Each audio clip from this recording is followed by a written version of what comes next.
Hello friends, मैं Sumit Agarwal लिंकम back channel में आप लोगों का स्वागत करता हूं।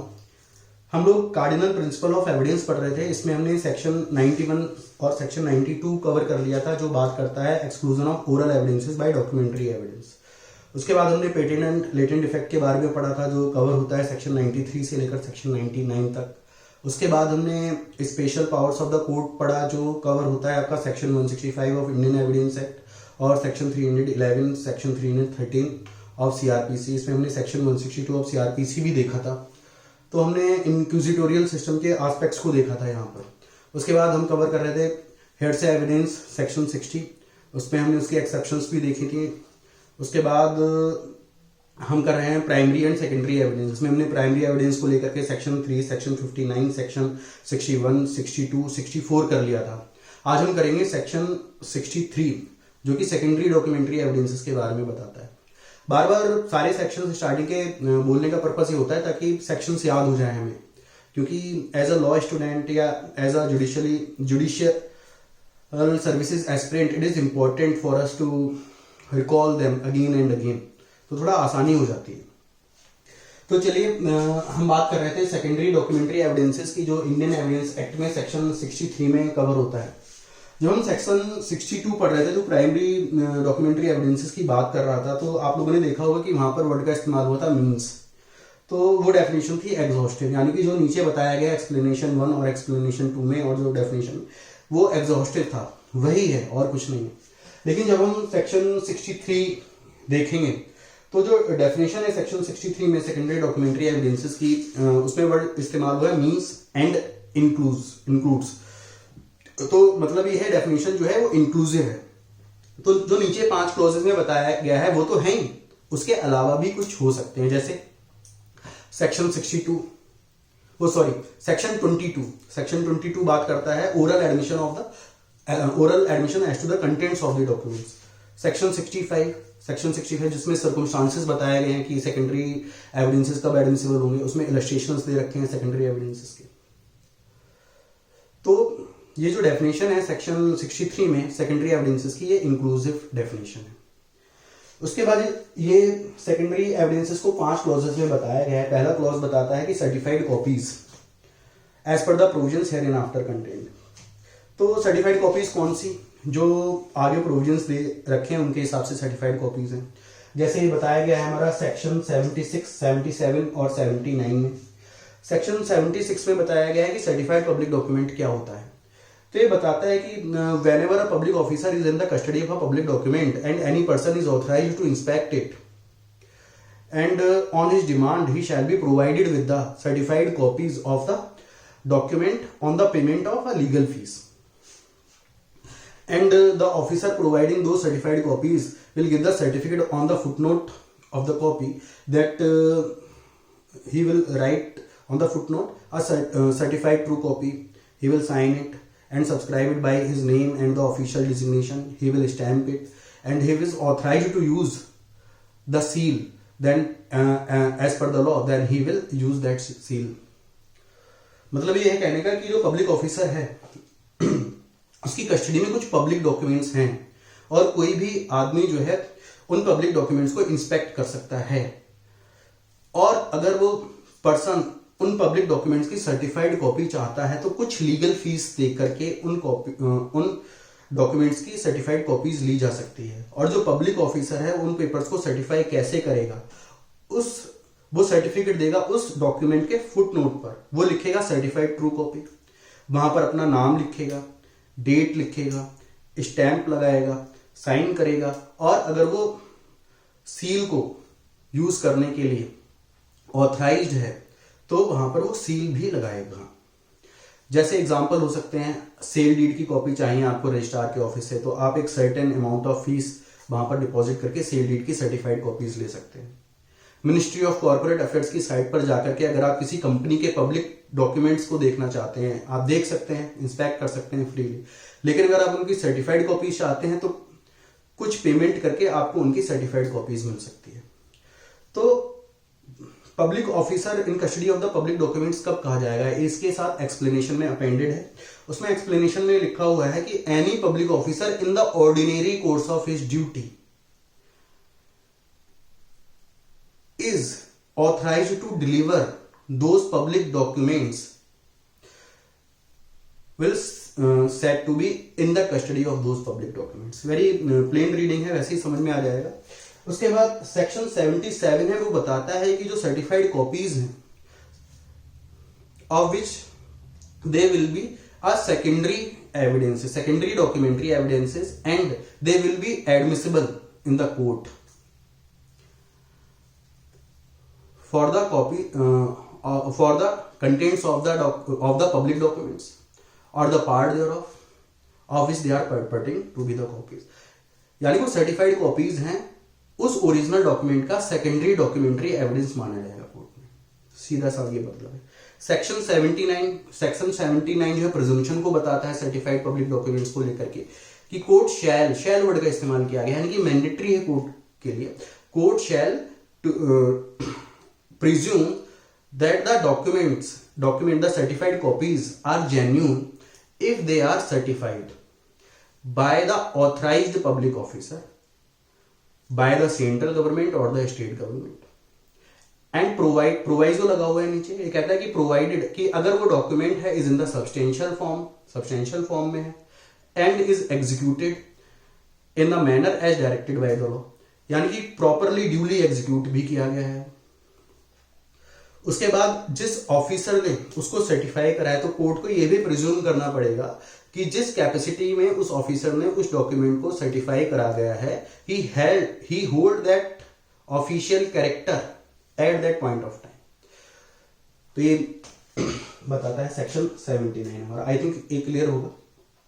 ये हमारा क्लॉज 1 यहां पर खत्म हो जाता है. उसके बाद क्लॉज 2 है.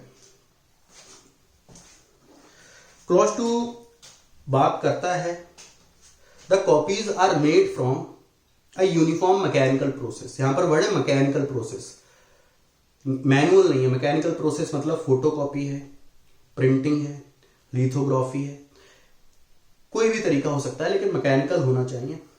And those copies in themselves ensure the accuracy maintain रहती है उस प्रोसेस के अंदर. And they are compared with such copies.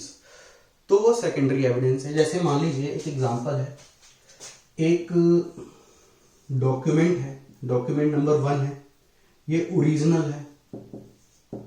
एक यूनिफॉर्म प्रोसेस लगाई हमने, मैकेनिकल प्रोसेस लगाई, उससे हमने 2 कॉपीज बनाई, डॉक्यूमेंट नंबर 2 और 3. तो ये सेकेंडरी एविडेंस कहलाएंगे ऑफ द ओरिजिनल डॉक्यूमेंट. ठीक है. तो ये बात हमने एक्सप्लेनेशन 2 में भी पढ़ा था, सेक्शन 62 में, कि ये ओरिजिनल के प्राइमरी एविडेंस हैं. जब हम ओरिजिनल के अगेंस्ट देखेंगे, वो सॉरी ये ओरिजिनल के अगेंस्ट देखेंगे तो ये सेकेंडरी एविडेंस है, और जब ये एक दूसरे के अगेंस्ट देखेंगे तो ये प्राइमरी एविडेंस हो जाएंगे. लेकिन ये क्या कहता है सेक्शन, क्या कहता है क्लॉज, क्या कहता है सेक्शन का, अगर वहां पर पहले से ही एक कॉपी थी नंबर 4 और ये प्रूव नहीं हो पा रहा हुआ है कि ये जो कॉपी है that is made from the original, ये प्रूव नहीं हो पा रहा है, तो हम इसको कंपेयर करेंगे या तो ओरिजिनल के साथ या फिर प्रूव्ड कॉपीज के साथ, और ये डॉक्यूमेंट के जो कंटेंट है वो सेम है.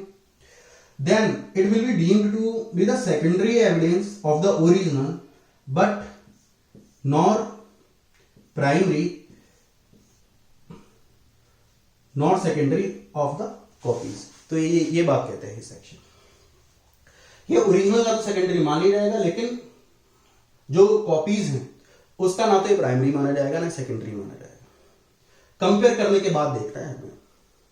उसके बाद नेक्स्ट क्लॉज आता है, क्लॉज नंबर 3. ये बात करता है copies made from and compared with the original. यहां पर मैकेनिकल वर्ड का इस्तेमाल नहीं किया गया है. मैकेनिकल नहीं है तो मैनुअल हो सकता है. यहां पर हम ट्रांसक्रिप्ट का एग्जांपल ले सकते हैं. ट्रांसक्रिप्ट जनरली हैंड रिटन होती हैं. They are made by looking upon the original in the handwriting. उसके कंटेंट जो है ओरिजिनल के साथ मिलाए जाते हैं. तो जो ट्रांसक्रिप्ट है that will be the secondary evidence of the content of the original और अ पार्ट देयरऑफ। उसके बाद क्लॉज 4 है, वो काउंटर पार्ट डॉक्यूमेंट्स की बात करता है। Counter part of the documents against the party who did not execute them. हमने जब एक्सप्लेनेशन 1 पढ़ा था सेक्शन 62 का, जो एक्सप्लेनेशन 1 था वो भी counter part of the documents की बात कर रहा था। जैसे एक्सप्लेनेशन 1 को हम एक बार फिर से रिवाइज करते हैं। मान लीजिए दो पर्सन है ए और बी, ठीक है। तो काउंटर पार्ट डॉक्यूमेंट होता है कि जो पर्सन है वो एग्जीक्यूट करके पेपर को अपने पास नहीं रखता, सामने वाली पार्टी को दे देता है।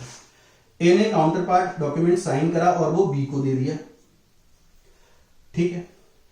और बी ने अपना काउंटर पार्ट डॉक्यूमेंट साइन किया और वो ए को दे दिया। जब बी के अगेंस्ट कोई फैक्ट प्रूव करना होगा तो जो बी ने डॉक्यूमेंट एग्जीक्यूट किया है वो a as a primary evidence be के अगेंस्ट इस्तेमाल करेगा। और अगर बी को कोई फैक्ट प्रूव करना होगा तो बी के पास जो काउंटर डॉक्यूमेंट है वो ये है, नंबर 1, इसको नंबर 1 नाम दे देते हैं, वो है। तो ये इसके पास जो नंबर 1 डॉक्यूमेंट है इसका इस्तेमाल करेगा अगेंस्ट ए, क्योंकि यही तो उसके पास है। तो जिस पर्सन ने एग्जीक्यूट किया है, जिस पर्सन ने एग्जीक्यूट किया है, हु इज द एग्जीक्यूटर, तो एग्जीक्यूटर के अगेंस्ट अगर हम इस्तेमाल करें एविडेंस को तो वो प्राइमरी एविडेंस है, ठीक है। अब मान लेते हैं हुआ क्या, घटना घटित होती है एक, जो ए के पास डॉक्यूमेंट था वो खो गया या डिस्ट्रॉय हो गया। अब कोर्ट में केस चल रहा है तो ए कोर्ट से परमिशन मांगेगा, बोलेगा भाई पेपर डिस्ट्रॉय हो गया है। तो कोर्ट जो है बी को सम्मन भेजेगा। उसके बाद बी इस डॉक्यूमेंट नंबर 1 को कोर्ट में प्रोड्यूस करेगा, तो ये सेकेंडरी एविडेंस कहलाएगा। तो when the counterpart of the document is used as against the person who did not execute them, then it is a secondary documentary evidence. When it is used as against the person who did execute them, then it is a primary evidence. This is the difference. नीचे did not लगा हुआ है, ऊपर not नहीं है। तो I think यहां पर क्लियर हो गया होगा आप लोगों को।